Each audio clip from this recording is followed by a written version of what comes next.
KTNA, experts in apprenticeships, traineeships and work-based training.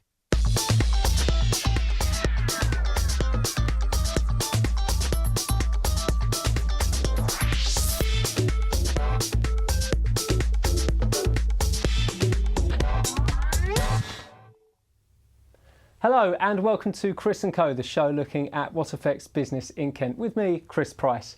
Joining me this week are Ella Brocklebank, Business Development Manager at Jenner Group, and Cheryl Causebrook, a construction consultant and chair of the Constructing Excellence Kent Club. Over the next 30 minutes, we'll ask what can be done to attract more women to the construction industry and discuss the impact of HS1, which marks 10 years since its completion this week.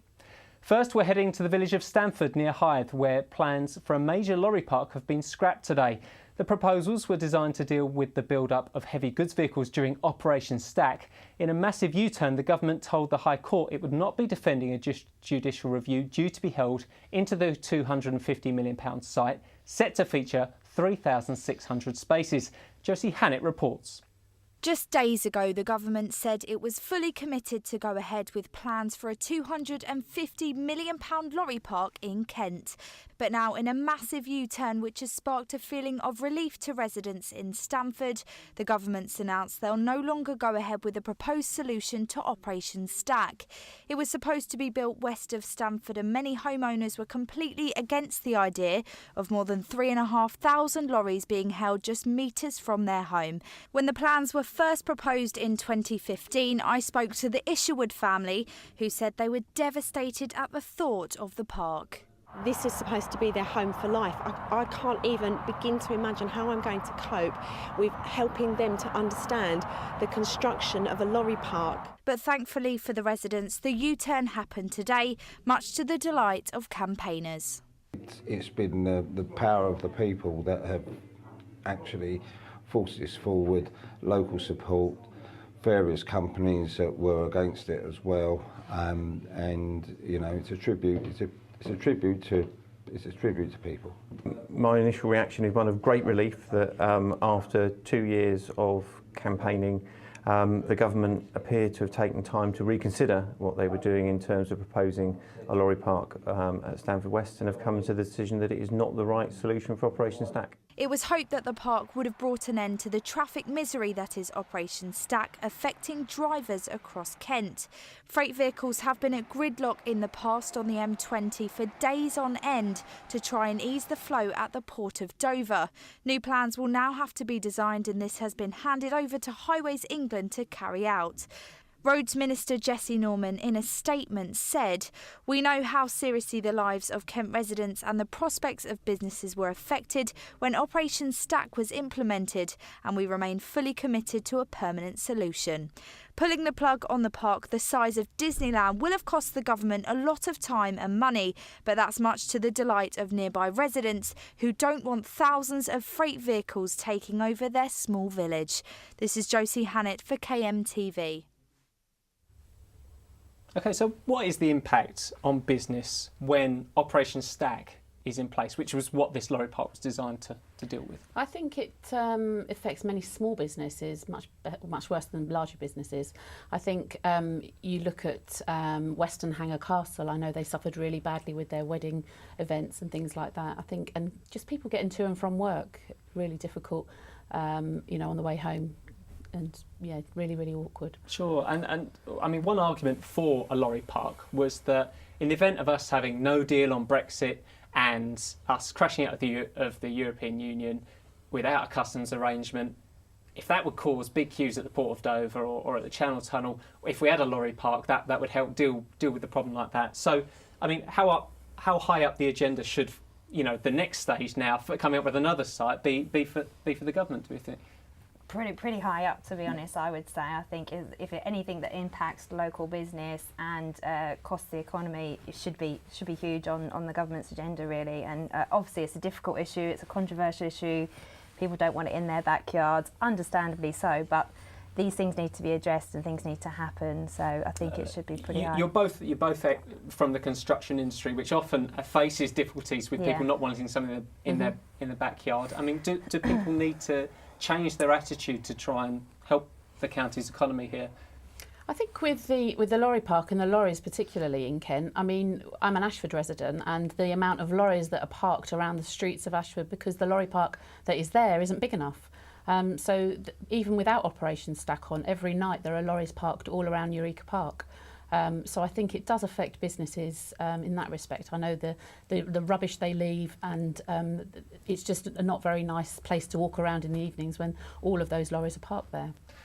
Why has someone not come forward and said, do you know what, I've got a solution, I've got a big bit of land here, and this could become, a lorry park? I mean, there's potentially a huge business opportunity surely for someone at the moment. Well, you have got that, haven't you, in Ashford already with somebody trying to do, but even with that potentially doubling in size, I still don't think you would even the Waterbrook Park you're talking about there, the truck stop. It's big enough for a truck stop, but not for an Operation Stack. Sure. Okay. So potentially there might be an opportunity for some there. I mean, one place this could affect would be the Manston Airport site. I mean, you've got the owners there wanting to build houses, and you've got people trying to put up a legal challenge to reopen it as an airport. But presumably none of that will happen if we have a situation where we don't have a lorry park and Operation Stack comes into place, and we need somewhere to put the lorries. I mean, this question is Thanet really the right place anyway to have that? Obviously, where they were proposing in Stamford was an ideal place, but naturally there's always going to be that we don't want it here, send it somewhere else, but then that's the knock-on effect, and it's going to affect somebody else, isn't it? So eventually it's got to happen. It's just a case of where's that best. Hopefully that happens soon. Guys, thanks very much for your thoughts on that. We'll move on now with news of a shoe shop going in circles over a superfluous cycle, plans for a precious pub to be turned into flats, and winemakers wooing shoppers with a new store. Here's Josie Hannett again with this week's Business Roundup. A luxury shoe firm's been threatened by its local council to remove a vintage-style delivery bike it parks in Canterbury to advertise the store. Loke Shoemakers is having a run-in with officials over the bike, which they say gets many compliments. It was initially chained to a post in the high street to direct potential customers down to the Butter Market, and later moved to a bike rack in St Margaret Street following complaints. Controversial plans to knock down an historic Kent pub are expected to be decided before Christmas. Developers want to build a 5-storey apartment block in place of the neglected Prince Albert in Ashford, which became derelict after closing in 2008. They've now revealed a new image of the scheme, which shows 14 2-bedroom apartments and commercial space for shops or offices on the ground floor. And Kentish winemaker Chapeldown and supercar company Porsche have opened a seasonal pop-up store at Bluewater. The wine and beer company will take control of the store until New Year's Eve. Alongside its complete range of wines, beer and spirits, it will also stock exclusive Magnum bottles. The shop's concept takes customers on a journey through the luxury sports car maker's history and future. Okay, so there's plans for a former pub in Ashford there to be turned into a block of flats. Is Ashford a place where things are really happening at the moment for the construction industry? Oh yes, without a doubt. I mean, Ashford has got this Big 8 project, and they're already cracking on with the cinema. They've got the Curious Brewery going in there. They've got residential. There's already a big scheme in Goddington Road. So yeah, there's lots going on, and for the eyesore, unfortunately, my dad had killed me for saying that with the Prince Albert, but unfortunately something needs to be done. It's the gateway to the town, and something needs to go there. Sure, you can't have old buildings, You can have old buildings, it's just that is really derelict, and something needs doing with it. Sure. We saw also a story in the roundup there about a shoe shop which has been told it's got to remove its bike from the street because it's causing obstruction. There's an issue with the council there. In the construction industry, you guys are often working with local authorities. When you're working on a project, you might put up your own advertising hoardings or whatever. But what's the key to make sure that whatever you do with the site, that you keep up a good relationship perhaps with the local authority? It all just comes down to communication, really. It's just keeping people informed, telling what's happened. Normally, if that's the case, they're quite open to what you're doing, and if you explain, what's the benefits are going to be in the long term, people are generally quite receptive to that and quite understanding of the minimal interruption in the meantime. So I think it's just a case of keeping people informed. They like to know what's happening. Do you think that that the construction industry in Kent generally tends to have a good relationship with councils? I mean, there's always examples where there might be problems, but generally, what's the relationship like? Well, lots of contractors sign up to the Consider Constructors scheme now, so that is about working with the community, working within the environment, doing all the things that are right, and you're scored on that as well. So the local authority are all part of that as well. The one topic I know that you want to talk about is a bit of winemaking coming to Bluewater. So we've got Kentish wine, which is arriving in the town. With Chapel Down are opening a pop-up shop. I mean, that's actually got a good link with yourself, Ella. It has, with your company. yes. Yeah, we're very excited that we're going to be building the new brewery, which is coming to Ashford, which is brilliant for Ashford. So this is Chapel Down's planned brewery. New, the brewery site in Ashford. So that's all just starting to move forwards now for construction in the new year. So which is really exciting for Ashford, and again just shows they are committed to developing. Obviously, with everything going on there, they're a really proactive local authority, and they're really committed to seeing things happening. So that's kind of an iconic flagship development, which we're very excited that we get to build it. Are there any other areas of the county, very quickly, where you feel like there's the similar kind of momentum building up, like what we're seeing in Ashford, as you've described? Well, Folkestone, I think, with what's gone on in the harbour there, and the news in the papers this week as well about the developments down on the seafront there as well. I think that, there's lots going on in Folkestone, Jenna, with the skate park as well. So it's great news. Yeah, we get to build that one too. Thank you. Lots going on for you there, Ella. But thanks very much for that. Coming up, what women want in the construction industry and how high-speed services fast-track 6,000 jobs to Kent. We'll be right back.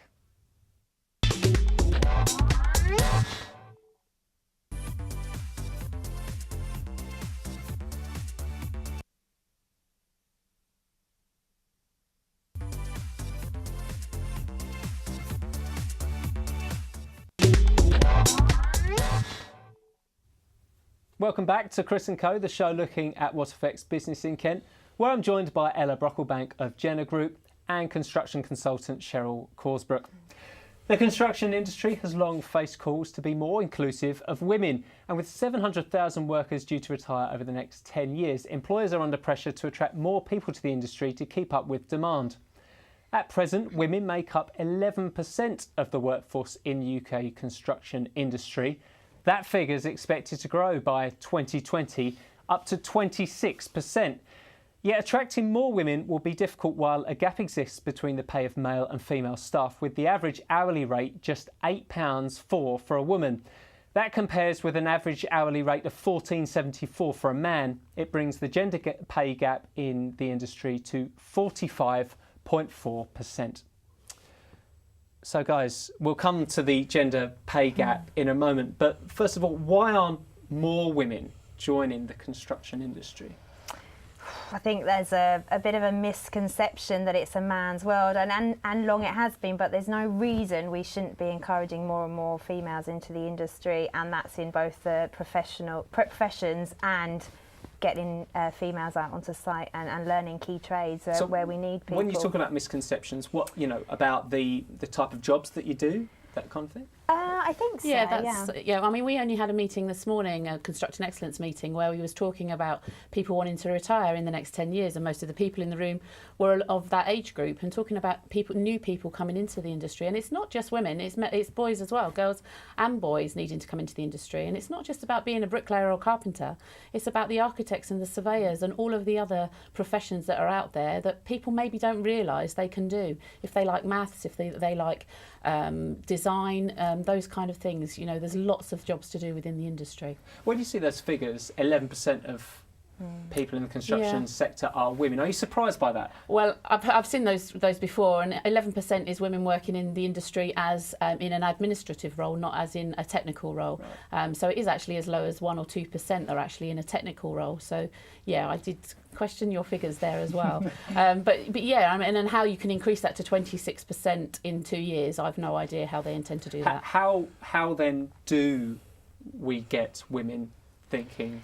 Right. Well, girls into construction. I mean, the schools need to be on board with it as well, and they need to understand what is available in construction to people leaving school, because really they don't understand the amount of opportunities that they are. We'll talk a bit about the gender pay gap. So there's apparently a difference in what women and men pay of 45%, something like that.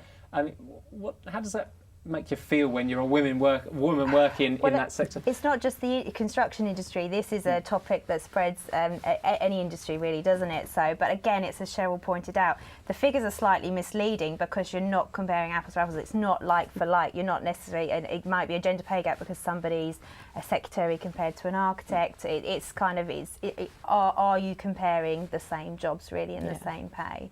But I mean, have you ever had a situation where perhaps you've realised that you were in a situation where you were being paid less for a male counterpart, or have you heard of anyone? Yeah, we talked about this earlier, and I mean I've been in construction since I left school, so I have noticed a difference over the years. But since you've come in, you've said not the same, didn't you? So I think within the professions, it's much more balanced now.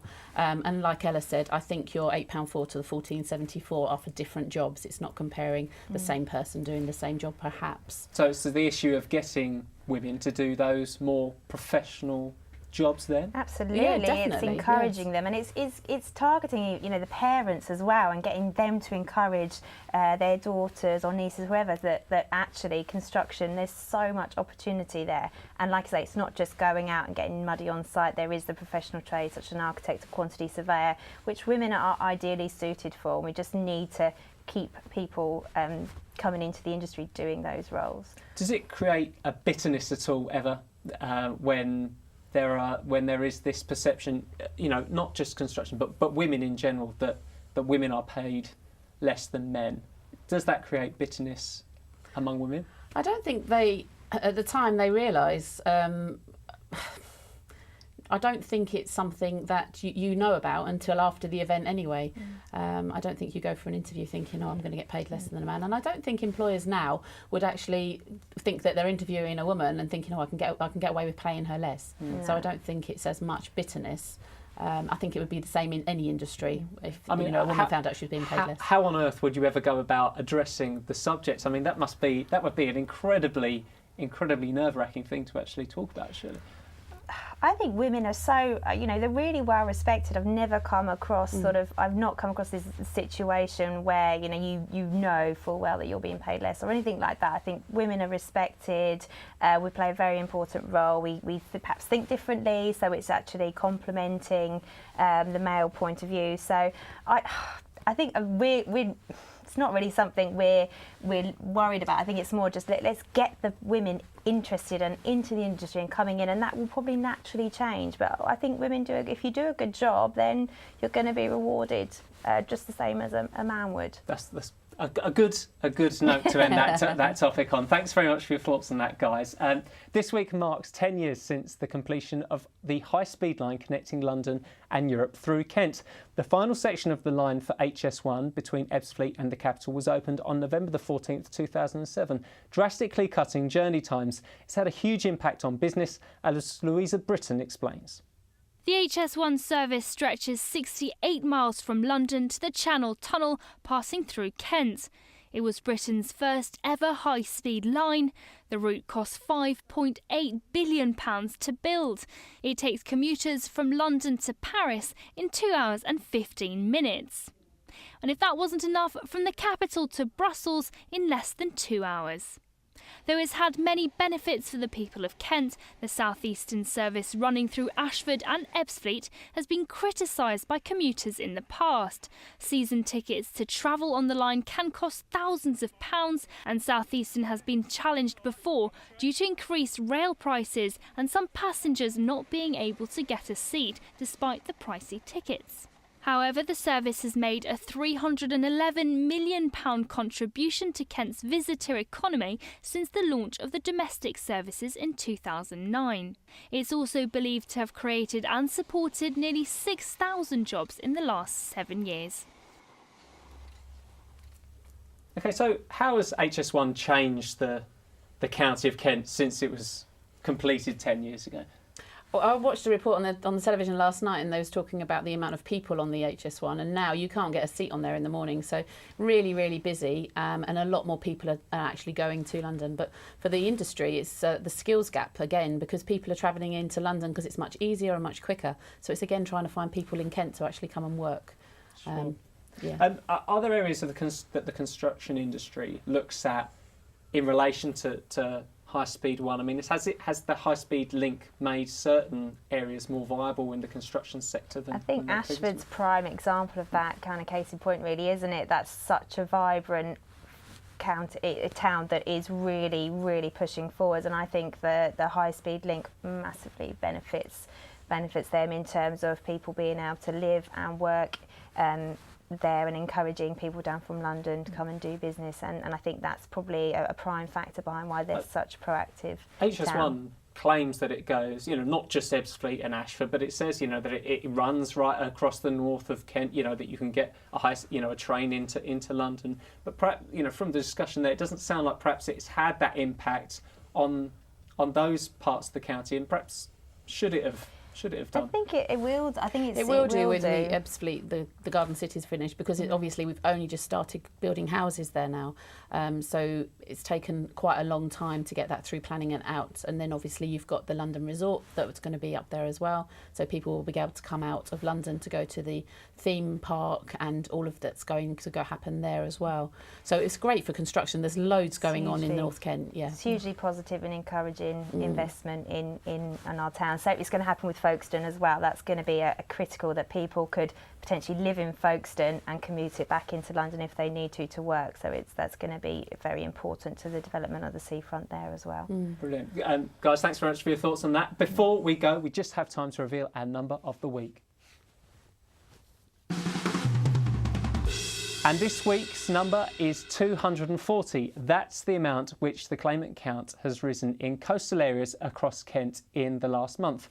The rises mask what were mainly declines in those either on job seekers allowance or universal credit in the county. The unemployment rate across the south east continues to be the UK's lowest at 3.2%, while the employment rate is the UK's highest at 79.7%. Before we go, guys, a little bit of discussion there about the county's employment and unemployment figures. I mean, coastal communities, it seems, aren't having the same level of employment as other areas, or that the unemployment has risen in coastal areas in Kent in the last over the last month. I mean, is that a surprise? Should people who work seasonally perhaps in coastal areas be thinking more about perhaps what they could be doing, when you're not in that heightened season? I don't know. I think with a coastal town, it's at the end of a line, isn't it? You've only got 180 degrees of being able to work, whereas if you in the centre of Ashford or Maidstone, you've got 360 degrees of areas you can work, whereas a coastal, you've only got half of that perspective. I think, the seasonally it will be affected, but hopefully with the work going on in Folkestone and the predicted work to go on in Thanet as well, those employment figures should come up.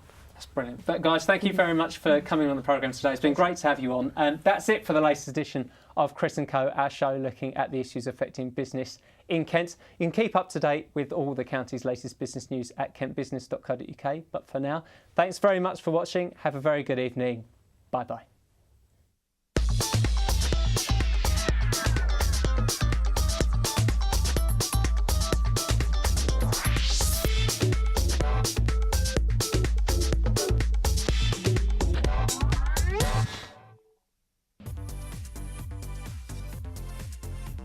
KTNA, experts in apprenticeships, traineeships and work-based training.